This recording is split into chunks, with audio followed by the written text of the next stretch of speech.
नमस्कार, मी अश्वराज तायडे, राष्ट्रीय अध्यक्ष प्रजाशक्ती क्रांती दल। या व्हिडिओच्या माध्यमातून राज्याचे मुख्यमंत्री सन्माननीय देवेंद्रजी फडणवीस यांना मी एक प्रश्न करेल। फडणवीस साहेब, सरकार जनतेसाठी असतं की जनता सरकारसाठी असते? या प्रश्नाचं उत्तर आपण द्या। कारण आपल्या सरकारमध्ये सरकार हे कुठेच जनतेसाठी नाही असं स्पष्टपणे आम्हाला दिसतंय। आमच्या खेड्यातील जनता भोडी असेल, भाबडी असेल, अशिक्षित असेल, मात्र ती वेडी आणि मूर्ख नाही। छत्रपती संभाजीनगर जिल्ह्यातील वैजापूर तालुक्यात सदगाव येथे एक सिमेंट बंधारा बांधला गेला। तो बंधारा बांधल्यामुळे त्या ठिकाणचा जो रस्ता होता तो अरुंद झाला आणि असं झाल्यामुळे तिथं बाजूला एक पावसाच्या पाण्यामुळे दरी निर्माण झाली। त्या ठिकाणी अनेक अपघात झालेत, अनेक लोकांना त्या ठिकाणी आपला जीव द्यावा लागला। यासाठी आमच्या प्रजाशक्ती क्रांती दलाचे वैजापूर तालुक्याचे सचिव निवृत्ती अण्णा सोनवणे गेल्या 6 दिवसापासून त्या ठिकाणी उपोषण करतायत। मात्र आपलं सरकार त्या उपोषणाची कुठेच दखल घेताना आम्हाला दिसत नाही।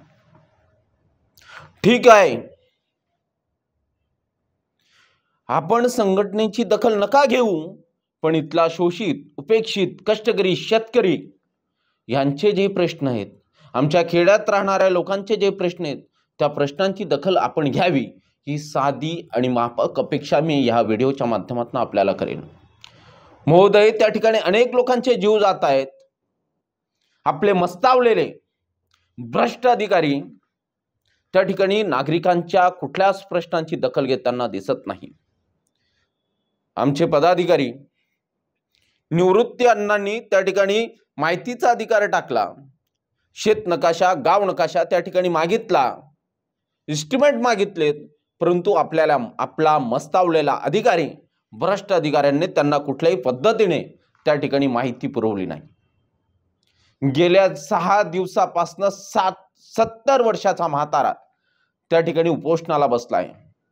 नागरिकांच्या, खेड्यातल्या लोकांच्या हितासाठी तो व्यक्ती त्या ठिकाणी 6 दिवसापासून झगडत आहे। मात्र आपलं सरकार, निगरगठ्ठ सरकार, त्या ठिकाणी कुठल्याच पद्धतीने प्रतिसाद त्या उपोषणाला देताना दिसत नाही। इंग्रजांची राजवट आणि भाजपची राजवट यात आम्हाला कुठेही फरक या ठिकाणी दिसत नाही। महोदय, लोकांच्या न्याय हक्कासाठी उपोषणाला जर बसावं लागत असेल तर हे सरकारचं अपयश आहे। एक साधा तक्रार अर्ज देऊन जर सरकार त्याची दखल घेत नसेल तर याचा अर्थ आम्ही काय घ्यावा? लोकांच्या सोयीसाठी सरकार विकास काम करत असतं। सरकारी अधिकारी आणि पुढाऱ्यांचे खिसे भरण्यासाठी सरकार काम करत नसतं।